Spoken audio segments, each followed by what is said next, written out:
इलामको my खोलामा हालै एउटा घटना निकै चर्चामा छ। यहाँका एक स्थानीय बासिन्दाले सपनामै देवीको सङ्केत पाए भन्दै खोलाको किनारमा एउटा ढुङ्गा खोज्नु भनेर देखे रे भनाइ गरेका छन्।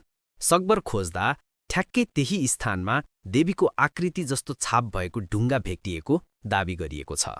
यही खबर फैलिएपछि अहिले दर्शन गर्न आउनेको भिड बढ्दै गएको छ। यो स्थान इलामको माई खोला क्षेत्र अन्तर्गत पर्छ। घटना भने हालैका केही दिनमै चर्चामा आएको हो, तर अहिलेसम्म यो चमत्कार हो भन्ने कुनै सरकारी प्रमाण प्रकाशित छैन। विशेषज्ञहरू भन्छन् ढुङ्गामा यस्ता आकृति प्राकृतिक रूपमा पनि बन्न सक्छन्, तर स्थानीयहरूका लागि यो आस्थाको विषय बनेको छ। यो घटना चमत्कार हो कि प्राकृतिक संयोग? तपाईको विचार के छ? कमेन्टमा लेखिदिनुहोस्।